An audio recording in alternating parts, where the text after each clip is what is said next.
Esta es la historia de un producto muy común que lleva más de un siglo con nosotros. Es un simple cilindro de 10 centímetros de largo y es una mina de oro. Cuesta 1 céntimo y ganas $1. Había en juego miles y miles de millones de dólares. El objeto de consumo más rentable que se haya inventado jamás. Los grandes fabricantes harían lo que fuera para proteger sus ingresos. Es un producto fabricado por seres humanos, distribuido por seres humanos y que mata a seres humanos. Es una pandemia industrial. 1953, una conspiración en Estados Unidos y después en todo el mundo unirá a los grandes fabricantes de cigarrillos.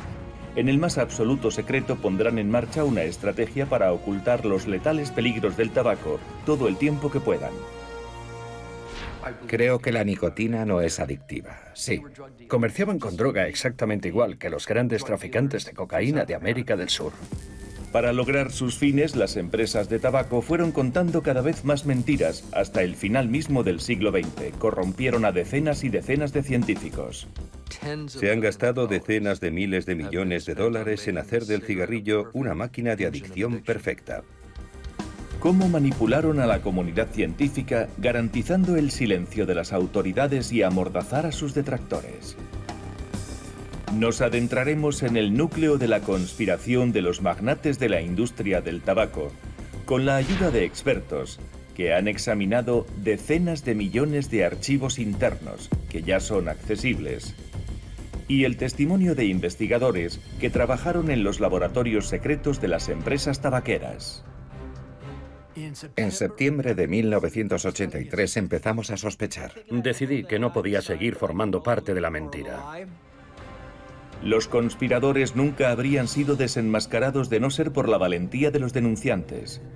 Las revelaciones de los denunciantes terminan causando la tormenta perfecta. Esta es la historia de la mayor manipulación de la opinión pública por parte de un sector industrial desde 1950 hasta hoy.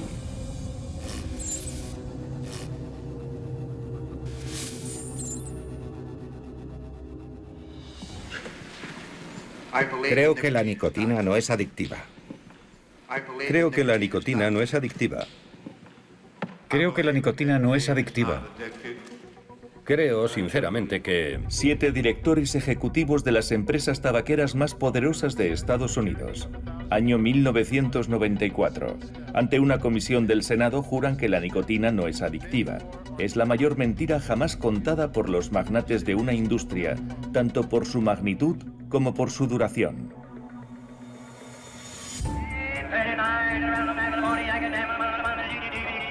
Todo comenzó hace 100 años. En las salas de subastas de principios del siglo XX empezaban a quitarse de las manos montones de hojas secas de tabaco. Había nacido un imperio.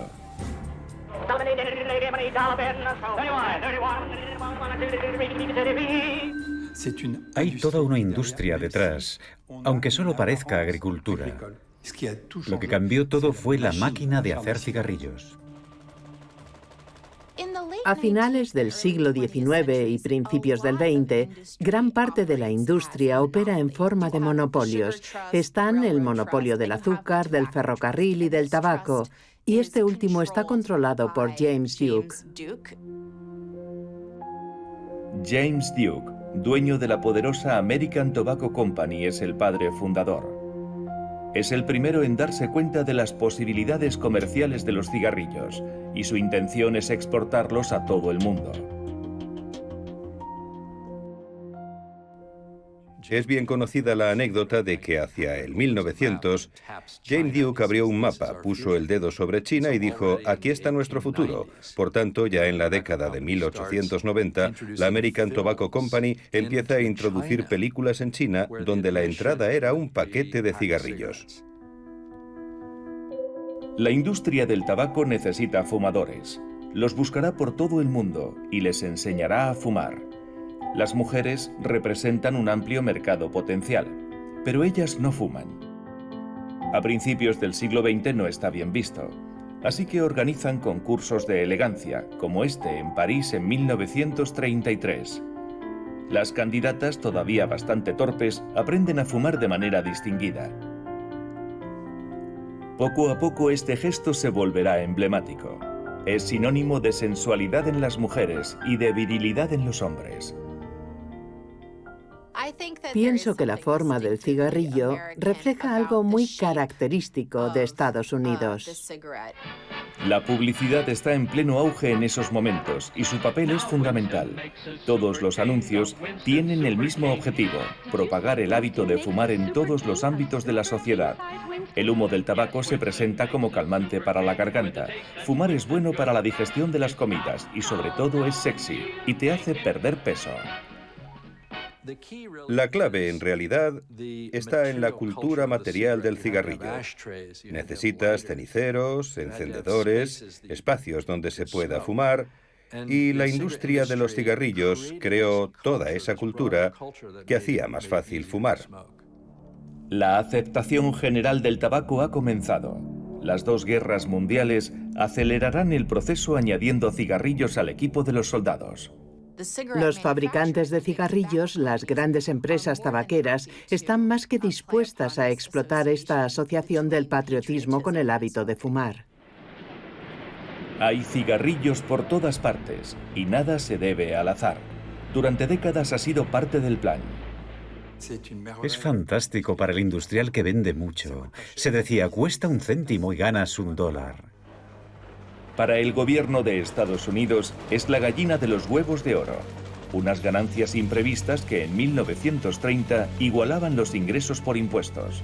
Los sucesivos gobiernos, impresionados, lo tratarían como una categoría aparte. Los cigarrillos estaban exentos de supervisión sanitaria. Una excepcionalidad radical de los cigarrillos. Ninguna de las normas se aplica al tabaco. Los cigarrillos son una historia de éxito industrial que genera cientos de millones de dólares al año. Hay 3 sectores que están sacando partido de este mercado creciente. En primer lugar, el de los fabricantes. El monopolio original se disuelve y es sustituido por varias empresas. Philip Morris es el último de los 6 grandes. Después está el sector de la publicidad. En la década de 1920, los reyes de la mercadotecnia y las relaciones públicas en Estados Unidos ya ponían su talento al servicio del tabaco. Finalmente, para la clase política estadounidense y especialmente los miembros del Congreso, el dinero del tabaco financiaba multitud de campañas. Sustentados en estos 3 pilares, los cigarrillos parecen invencibles. Pero en 1950 surge una amenaza.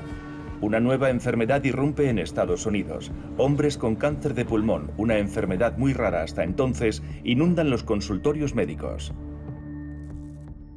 Maurice Tubiana, gran oncólogo, nos contó que un día, cuando era estudiante, le dijeron: vamos a enseñarle una cosa que nunca más volverá a ver. Era cáncer de pulmón en un hombre, una rareza absoluta. Los fumadores más antiguos empiezan a desarrollar enfermedades respiratorias y cardíacas, así como cáncer de pulmón. La mayoría no tenía ni idea de que los cigarrillos los estaban matando.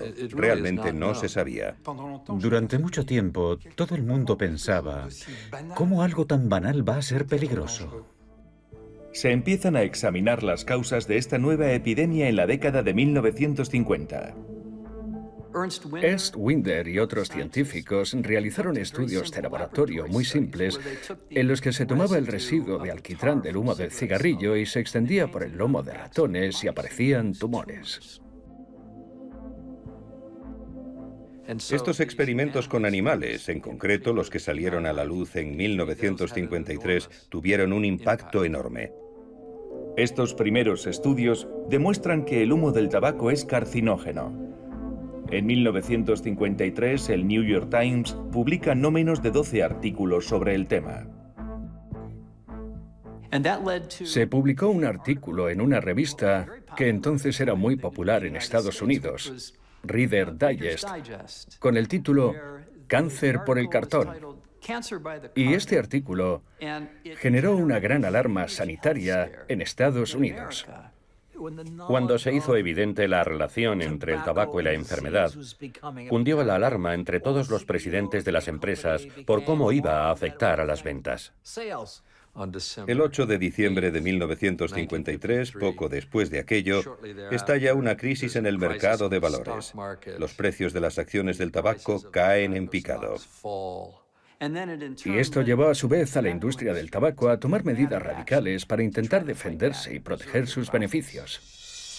En el corazón de Manhattan, el contraataque está en marcha. Los jefes de la industria del tabaco se reúnen en el Hotel Plaza el 15 de diciembre de 1953. Decidieron que iban a contraatacar de una forma inteligente. Casi puedes seguir la reunión hora a hora. El organizador de esta reunión entre competidores es Paul Hahn, presidente de American Tobacco. Reunir a todos los ejecutivos de Reynolds Tobacco Company, Lorillard, Benson & Hedges, Brown & Williamson y Philip Morris es ilegal, por tanto deben mantenerlo en secreto. Para romper el estancamiento del sector, los 6 conspiradores reciben asesoramiento de una empresa de relaciones públicas. El director de la empresa, Hill & Knowlton, también ha sido invitado.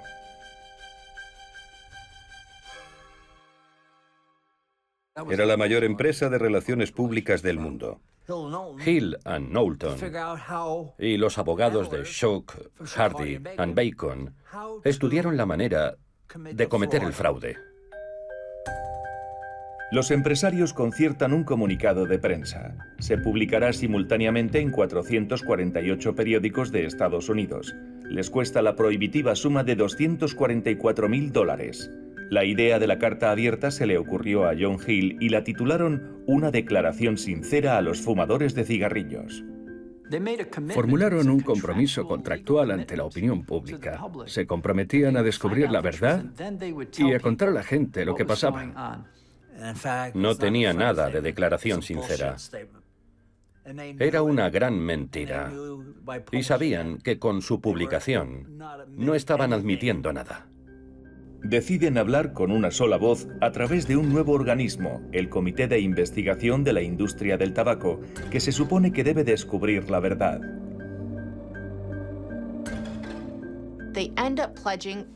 Llegaron a invertir cientos de millones de dólares para elaborar estudios que hicieran pensar que iban a demostrar que fumar no hace daño al organismo. Siempre hemos cooperado y cooperaremos estrechamente con quienes tienen el cometido de salvaguardar la salud pública. Era la primera vez en la historia de la humanidad que una gran industria se unía para asegurarse de que nadie descubriera la verdad sobre sus productos.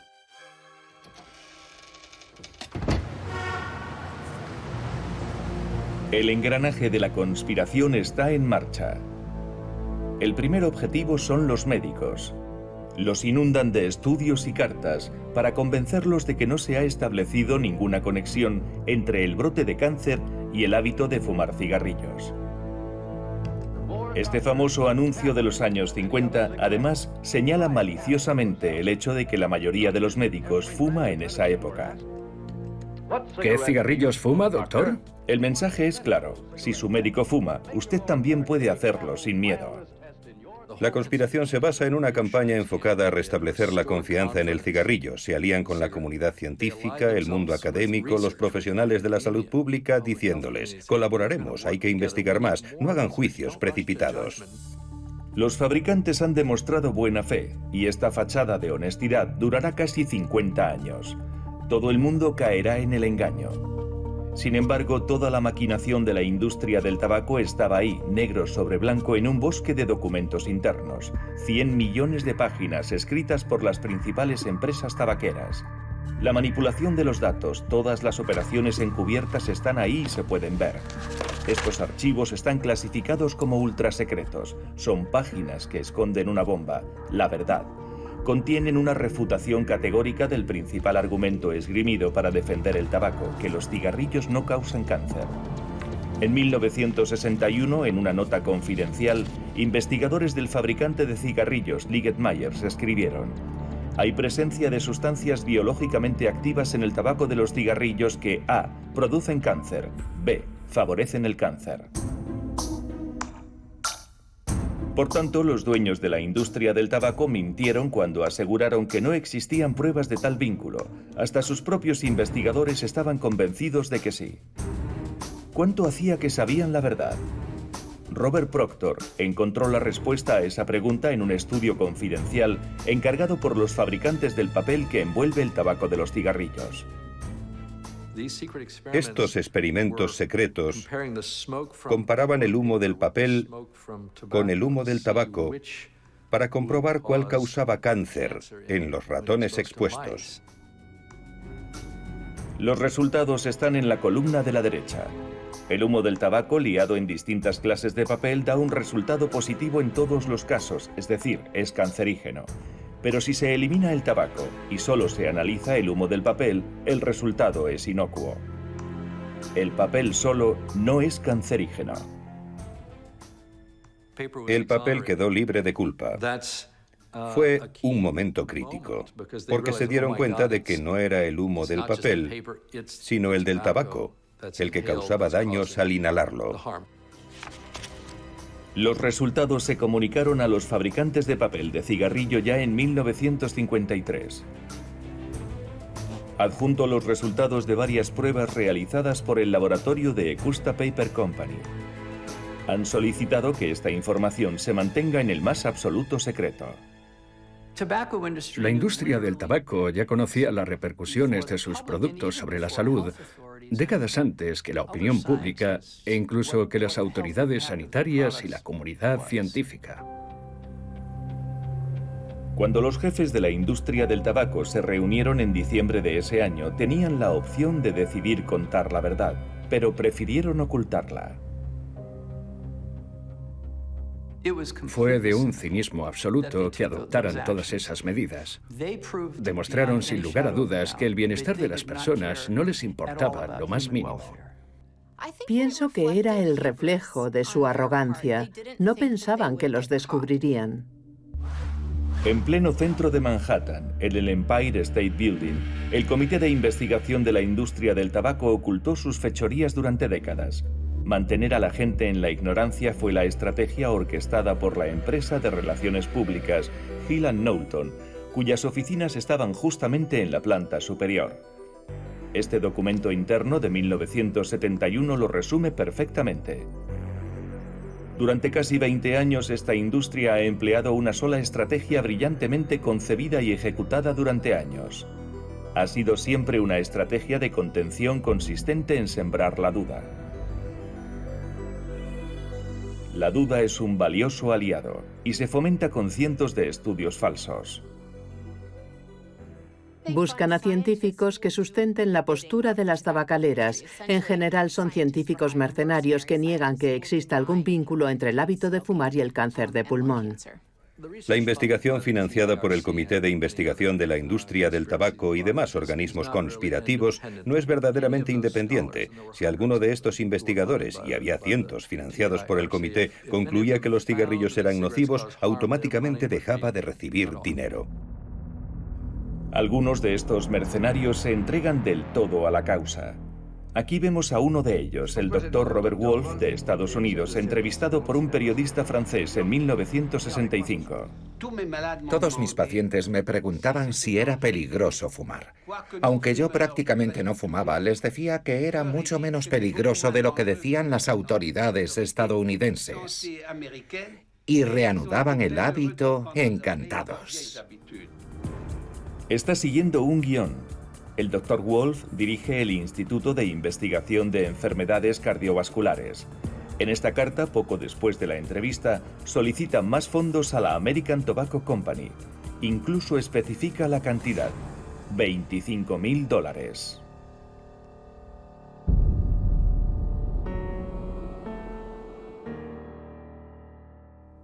En general, cada universidad ha recibido dinero de Philip Morris o Reynolds Tobacco Company, escuelas de medicina, departamentos de historia. Cuando vine a Stanford había 2 expertos trabajando en secreto para la industria del tabaco en mi propio departamento. Las mentiras funcionan a la perfección. El consumo de cigarrillos se duplica de 1945 a 1960. Millones de fumadores morirán y los gobiernos mirarán para otro lado. Finalmente, en 1962, las autoridades británicas reaccionan. El Real Colegio de Médicos emite un informe en el que se subrayan los peligros del tabaco y la necesidad de tomar medidas. El Real Colegio de Médicos británico es un organismo respetable. Sus médicos establecen que hay pruebas suficientes para vincular el tabaco al cáncer de pulmón. Gran Bretaña lanza la primera campaña de información pública para animar a los fumadores a abandonar el hábito. 2 años más tarde llega el turno de Estados Unidos. El administrador de la sanidad pública, máximo responsable de salud pública del gobierno de Estados Unidos, ofrece una conferencia de prensa que causa sensación. El hábito de fumar cigarrillos es la causa principal de unas 41.000 muertes por cáncer de pulmón cada año en este país. El administrador habla presionado. La industria del tabaco ha intentado controlar al comité de expertos reunido para llegar a esta conclusión. Mantuvieron el proceso en estricto secreto. No querían que saliera a la luz ninguna información por un temor considerable a que se viera comprometida por la injerencia de la industria. La industria del tabaco no logra impedir que esta primera advertencia oficial salga en toda la prensa. Pero unos meses más tarde reaccionará presionando a miembros del Congreso de Estados Unidos para que no adopten medidas concretas. Los estadounidenses dejaron de fumar, pero después la tasa repuntó. A finales de ese año, 1964, las ventas de cigarrillos ya estaban alcanzando nuevos récords. Por tanto, aquella fue otra oportunidad perdida. La industria del tabaco aprovecha este nuevo respiro para inundar las pantallas de anuncios que exaltan los placeres de fumar.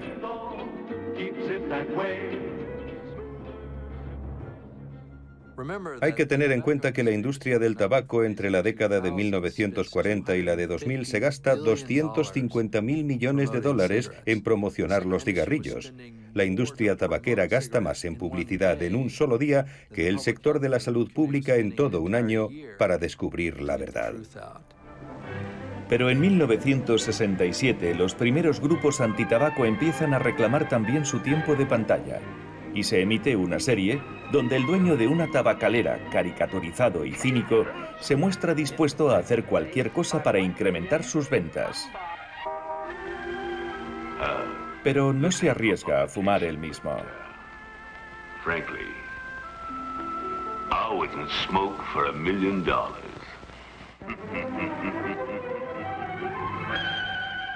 Estos anuncios tuvieron tanto éxito que las empresas tabaqueras en general aceptaron retirarse de las pantallas en 1970, porque la doctrina de la ecuanimidad establece que si las empresas tabaqueras quieren que sus anuncios salgan en pantalla, los anuncios antitabaco también deben salir.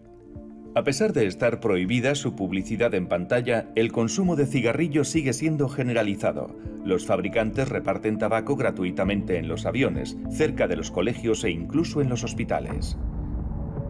Como un pulpo que extiende sus tentáculos, la industria del tabaco, con sus cientos de millones de dólares, compra una influencia considerable en toda la sociedad estadounidense, hasta su misma cima. Había miembros del lobby del tabaco en el círculo íntimo del expresidente Lyndon Johnson. Johnson también tenía amistad con el director del Instituto del Tabaco, un hombre llamado El Clements. Por tanto, estas conexiones entre los salones llenos de humo de Washington eran muy profundas y en algunos aspectos Johnson no quería perder a sus amigos ni el apoyo que conservaba en el sur. Pero se avecina una gran convulsión en la opinión pública. Los primeros grupos defensores de los derechos de los no fumadores surgen en College Park, en Maryland, en 1971, cuando una madre joven, ama de casa, según ella misma, decide acabar con los ceniceros. Los no fumadores empiezan a darse cuenta que ellos también tienen cierta influencia política. Varias ciudades de Estados Unidos prohíben fumar en determinados espacios públicos. La industria del tabaco comprende que tiene un problema. Hay gente empezando a dejar de fumar. Pero también se dan cuenta de que la ciencia es un aliado y entonces montan unos laboratorios enormes. Cientos de personas trabajaron en estos laboratorios secretos haciendo trampas. Se fichó a Jeffrey Wigand para dirigir esta nueva investigación. Era finales de los 80 y él era la segunda autoridad en Brown & Williamson. Allí aprendí y comprendí de qué está hecho un cigarrillo, por qué se añaden determinadas sustancias y en qué consiste su diseño. La información que obtuve, desde luego, no se podía dar a conocer al público. En total secreto, los gigantes del tabaco estadounidenses preparan un contraataque. Legiones de químicos son contratados. En la época en que fui contratado, la Reynolds Tobacco Company había sacado un cigarrillo llamado Premier. Era un cigarrillo con extracto de tabaco y, por tanto, decían que era más seguro. Toda la industria estaba inmersa en una carrera por conseguir un cigarrillo más seguro. Pero no podían decir que eran más seguros porque sería lo mismo que reconocer que los cigarrillos normales no lo eran, de manera que estaban atrapados en su propia telaraña de engaños. Los fabricantes encubrieron esta investigación interna. Para descifrar estas nuevas mentiras, hemos de adentrarnos en el contenido de esos cilindros blancos. Parece muy simple. Tabaco secado y picado, envuelto en finas hojas de papel. Pero es ahí donde el proceso se vuelve altamente técnico. Quemar tabaco es un proceso complejo que libera 4.000 componentes, el más famoso de todos, la nicotina. Lo peligroso es el humo. Es como si quemas leña en una chimenea y metes la nariz. Hay que tener presente que una calada a un cigarrillo contiene 1.000 millones de partículas, lo que equivale a respirar un día entero el aire contaminado de París. El filtro se presenta como un medio de neutralizar determinadas partículas. Se inventan cientos de filtros. Hicieron filtros de verdad, pero el fumador al aspirar no sacaba nada. Si un filtro funciona bien, el fumador no consigue lo que busca. Esos cigarrillos son un fiasco. Cuando añades un filtro al producto, haces que se fume más por compensación. Las personas inhalan el humo más profundamente, dan más caladas, retienen el humo más tiempo en el organismo y como consecuencia aparecen nuevos cánceres muy profundos en los pulmones con frecuencia inoperables. Llegaron a hacer filtros de amianto, lo cual resulta escandaloso desde la perspectiva actual. Sin embargo, los científicos que trabajan para esa marca saben que las partículas de amianto causan mesoteliomas y otros cánceres. Los filtros no filtran, son como un cinturón de seguridad hecho de espagueti. Son una quimera y la industria del cigarrillo lo sabe desde el principio. Está ahí, negro sobre blanco, en un estudio de mercado encargado por Philip Morris en 1966. La apariencia de filtrado es tan importante como el propio filtrado.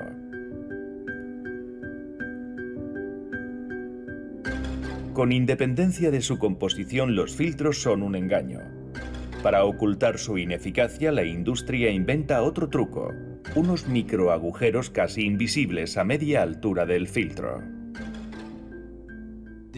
Unos agujeritos en la base del filtro permiten que entre el aire.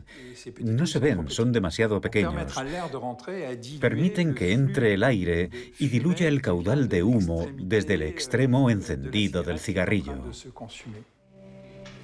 Se llevan a cabo pruebas de laboratorio usando unas bombas que succionan el aire mecánicamente y después se analiza.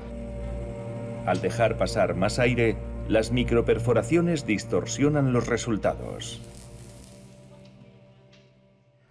Se diluye mucho y, por tanto, da lecturas de nicotina y alquitrán inferiores a las que realmente ingiere el fumador. Como consecuencia, los fabricantes pueden anunciar niveles reducidos en sus paquetes y comercializarlos como cigarrillos suaves o light. Pero un fumador no es una máquina. Pone los dedos en la base del filtro y de manera inconsciente, cuando necesita una buena dosis de nicotina, lo aplasta. Tapan los agujeros de ventilación con los labios o con los dedos, consiguiendo una dosis mayor de nicotina y alquitrán. Durante décadas se permitió a la industria del tabaco indicar niveles falsos de nicotina y alquitrán. Nos engañaron. Dijeron que los cigarrillos light eran menos peligrosos, lo cual era falso. No tenían ni idea del subterfugio. Pienso que en cierto modo es uno de los más diabólicos, porque todo el tabaco fumado en ese tiempo mató al menos a 10 millones de personas que no tenían que haber muerto. Louisville, Kentucky, diciembre de 1988. Aquí la lucha contra el gran tabaco adquiere una nueva dimensión. Jeffrey Wigand, recién nombrado director de investigación en Brown & Williamson, sostiene graves disputas con su jefe. Decididamente no era un científico, era un vendedor. Tenía problemas para comunicarme con él, debido a su escaso nivel cultural. Y siempre me acusaba de usar términos enrevesados. Jeffrey Wigand conoce todos los programas secretos, pero entonces hace un descubrimiento sorprendente. La idea de usar ciertos aditivos y sustancias químicas para darle un sabor rico. ¿Y para qué quiere que sepa rico? Pues porque así gustará más a los niños, porque ellos... Me enteré de que 3.000 niños al día fumaban su primer cigarrillo, que al final sumaban en la estadística. Thomas Sanderfer le pide que trabaje en una fórmula que facilite que la gente joven empiece a fumar. Si se enganchan los jóvenes, estarán enganchados de por vida. Eso dijo, y me causó una profunda inquietud, porque ahora yo era parte del fraude, parte de la mentira. Si no podían vender tabaco a los adolescentes, estaban perdidos. Hicieron cigarrillos con sabor a vainilla, azucarados, con cápsulas de sabor que explotaban en la boca, para que sus primeros cigarrillos fueran algo reconocible. Esta nueva mentira es asumida por la prensa. Pero todos los fabricantes lo niegan. No vendemos cigarrillos a menores de edad. Y sin embargo, es exactamente lo que han hecho todas las grandes marcas de tabaco. En 1988, Camel da un nuevo aire más juvenil al camello que representa su marca. Se gastan 75 millones de dólares en crear un personaje entrañable que llame la atención de niños y adolescentes. Por eso la edad de empezar a fumar ha ido bajando de 21 a 18, 16, 15. Ahora la edad media es 12 años. La prueba de esta enésima mentira está aquí mismo, en los archivos. A uno de los vendedores en formación que pregunta, ¿pero de verdad tenemos que acercarnos a los colegios? El formador le responde, los niños tienen boca y por tanto los queremos. Después de las mujeres, es el turno de los jóvenes. El gran tabaco sigue extendiendo sus tentáculos. Ardides benéficos, cabildeo, becas. Se usan las mismas estrategias para atraer a nuevas audiencias y que pasen a engrosar las filas de fumadores. Estas operaciones están dirigidas por potentes despachos de abogados. Internamente se los conoce como Rey Dios. Hace solo unos años descubrí un documento. Hablaba de la coronación de un nuevo Rey Dios que era el presidente del comité asesor. La corona había pasado de Arthur Stevens a Steve Parris, del principal abogado de Lorillard al principal abogado de Philip Morris. Julio de 1977. En un lugar ultrasecreto del sur de Inglaterra, la industria del tabaco intenta extender sus métodos y su estrategia a Europa. El sector se da cuenta de que si cae una, caen todas. No quieren que ningún fabricante de cigarrillos reconozca la verdad. Hay tensión en el ambiente. Reynolds expone la estrategia de Estados Unidos. Los fabricantes británicos no se ponen de acuerdo. Pero después de 2 días de negociación, las empresas europeas aceptan participar en una campaña de desinformación. Fue un intento de expandir la táctica negacionista al mundo entero.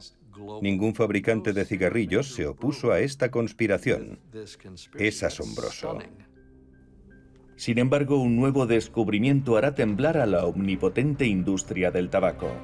A principios de la década de 1980, se demuestra científicamente que los no fumadores expuestos al humo de los cigarrillos también corren peligro.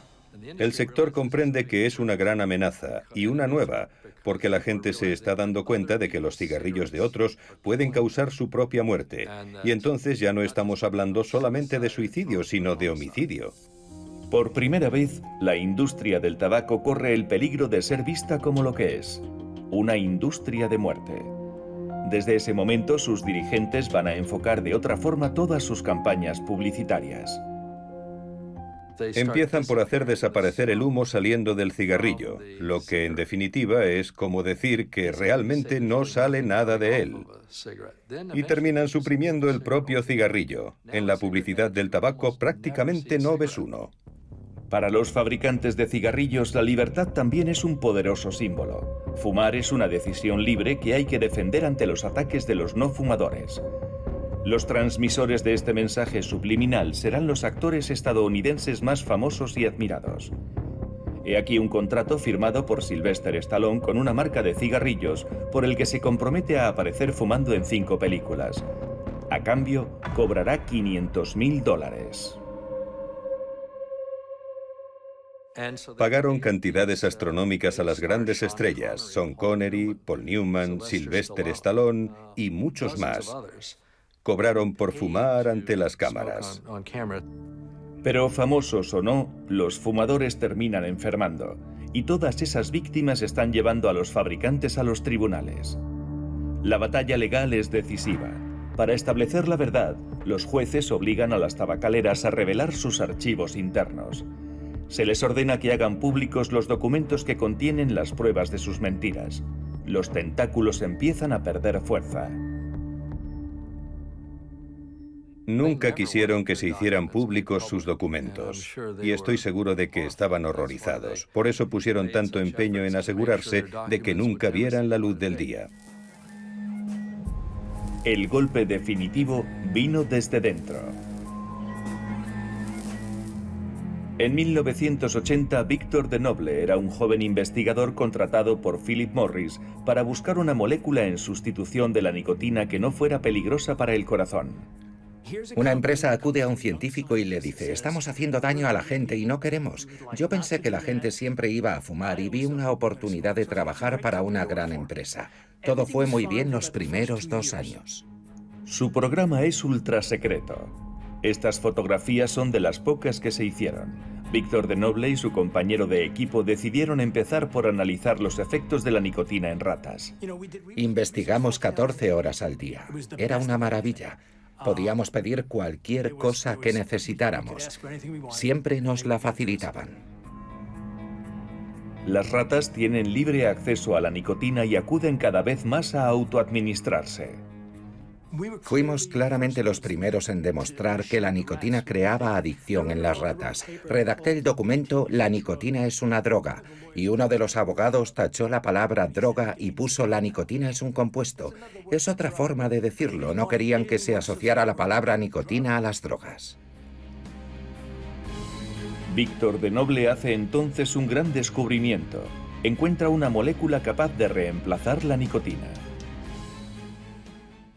Estábamos felices como niños. Pensamos que todo iba a ser fantástico. Un día me llaman al despacho y me dicen: es una decisión corporativa, no vamos a seguir adelante con su investigación. Están despedidos. No teníamos ni idea de lo que iba a pasar, nos pilló por sorpresa. Con sus descubrimientos, Victor y su equipo han puesto en peligro a su empleador.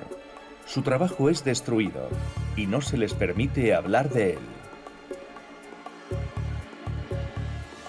Hace 40 años pensábamos que la nicotina era lo único que causaba problemas cardíacos. Hoy el humo de cigarrillo tiene decenas de moléculas que afectan al corazón. Por tanto, aunque hubiéramos introducido nuestra molécula en sustitución de la nicotina, seguiría siendo nocivo.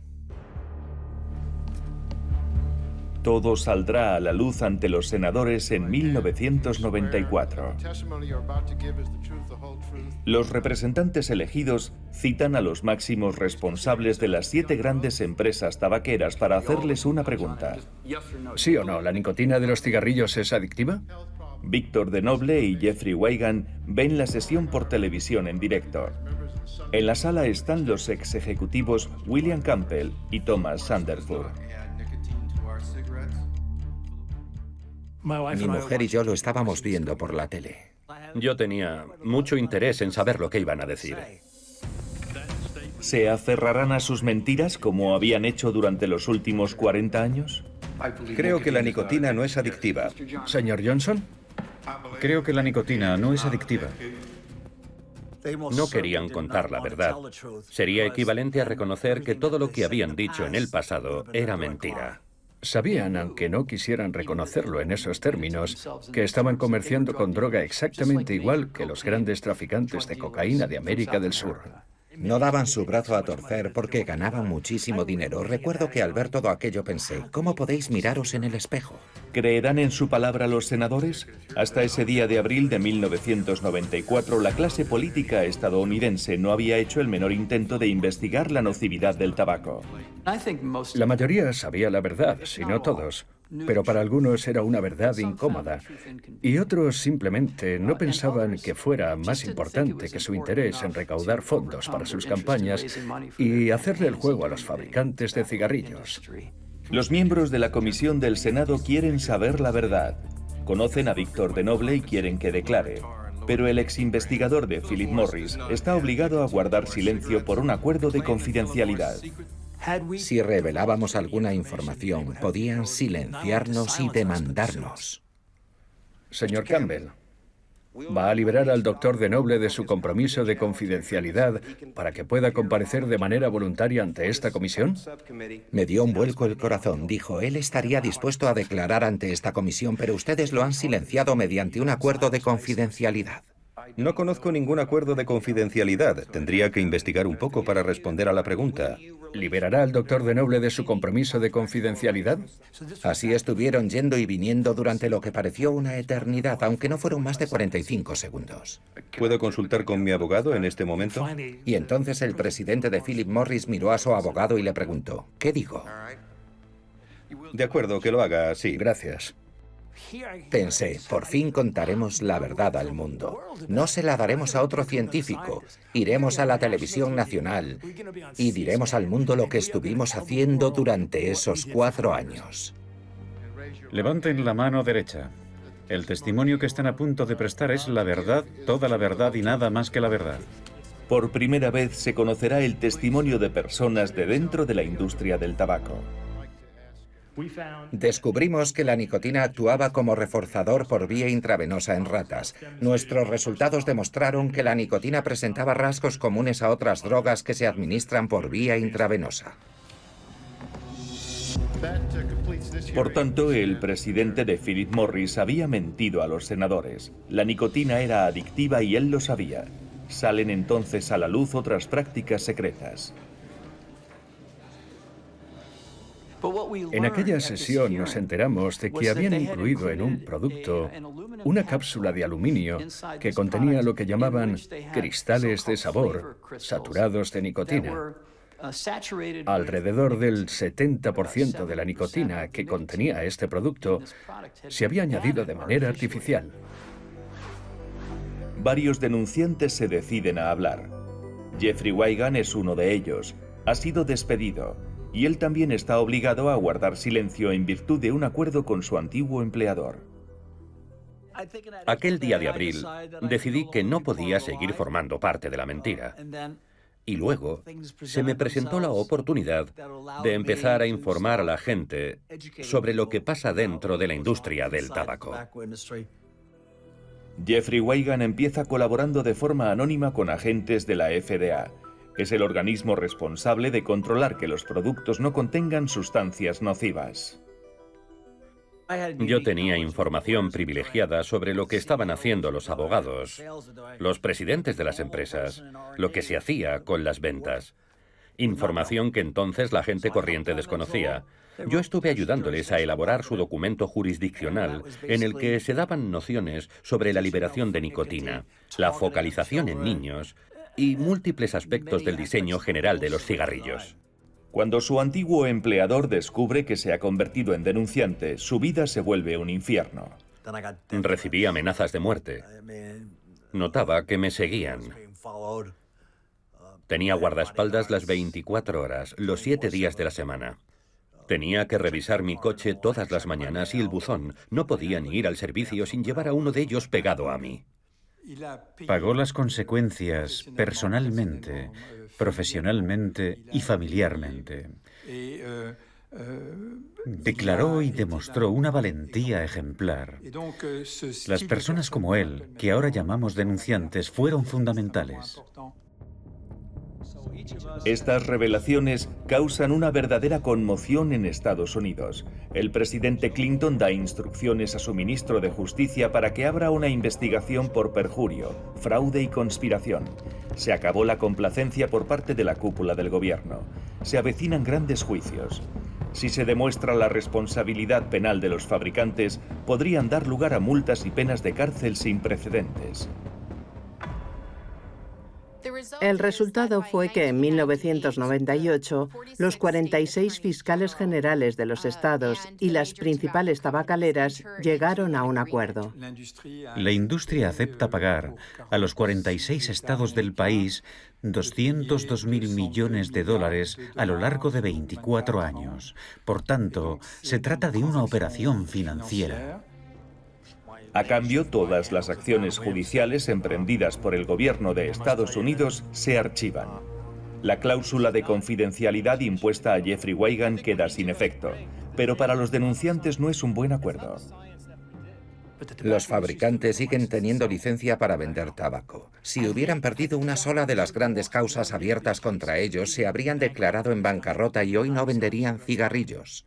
En términos de salud pública no era un buen acuerdo, y el hecho de que las empresas tabaqueras se mostraran tan dispuestas a aceptar, que estuvieran tan satisfechas con los términos, claramente indica que no fue un buen acuerdo. Peor aún, los fabricantes de tabaco se han beneficiado de esta solución amistosa. El acuerdo alcanzado en 1998 equivale a un impuesto de alrededor del 40% sobre cada paquete de cigarrillos, así que la industria se limita a subir el precio 45 céntimos y así continúa obteniendo ganancias. Además, la industria solo podrá seguir pagando esos miles de millones de dólares mientras produzca beneficios, de manera que es una especie de plan de beneficios garantizados. La industria gana de una u otra forma. El acuerdo con el gobierno de Estados Unidos supone dar rienda suelta al sector del tabaco. No obstante, permitió desmontar todas esas mentiras orquestadas y prohibirle tanto el patrocinio de deportes como la publicidad en medios de comunicación dirigidos al público joven. Pero lo cierto es que se saltan todo el tiempo estas medidas. Para la industria del tabaco, la única prioridad sigue siendo obtener beneficios. Es más, el gobierno de Estados Unidos no ha regulado el producto. Existen directrices, pero no se aplican. Las autoridades sanitarias parecen impotentes cuando se trata del tabaco. Tenemos normas de seguridad más estrictas sobre la comida para perros que sobre el tabaco. Hay compuestos que se pueden incluir en un cigarrillo que jamás permitirían añadir a la comida para perros. No hay quien los pare. La nicotina es barata y sumamente rentable. Mientras puedan seguir comercializándola y haya personas en el mundo, seguirán haciendo negocio. Esta es una de las raras entrevistas en que un representante de Philip Morris admite que fumar mata. Que alguna vez haya muerto alguien de una enfermedad causada en parte por fumar cigarrillos. Podría ser que alguna persona haya muerto.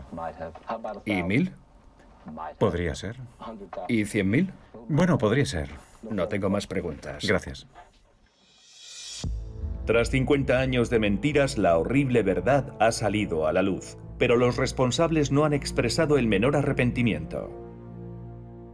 Estos altos ejecutivos se jubilaron con sus buenas pensiones. El más importante de todos, Joseph Kuhlman, quien durante décadas fue el hombre más importante de Philip Morris, publicó su autobiografía después de jubilarse en la década de 2000, titulada Soy un tipo con suerte. Tenían que haber pagado multas y haber ido a prisión, porque si lo analizas detenidamente, ves que no solo infringieron diversas leyes, sino que tomaron medidas cuyo resultado fue matar a millones de personas, crear adicción en niños y matar a sus padres y, en definitiva, perjudicar incontables vidas. El consumo de cigarrillos ha disminuido un 67% en Estados Unidos desde 1965. Está bajando en todos los países donde se adquirió el hábito de fumar durante el siglo XX.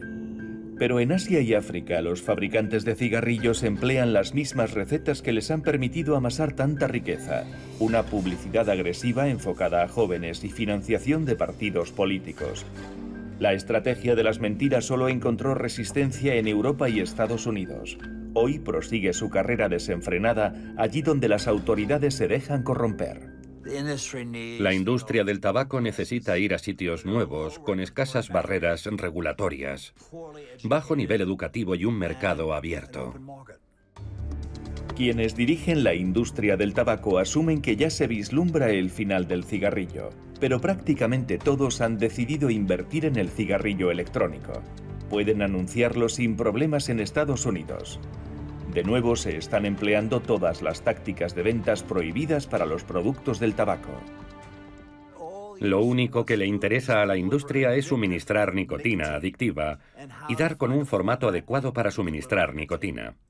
La adicción es una conducta compulsiva. Tú no controlas la sustancia, ella te controla a ti.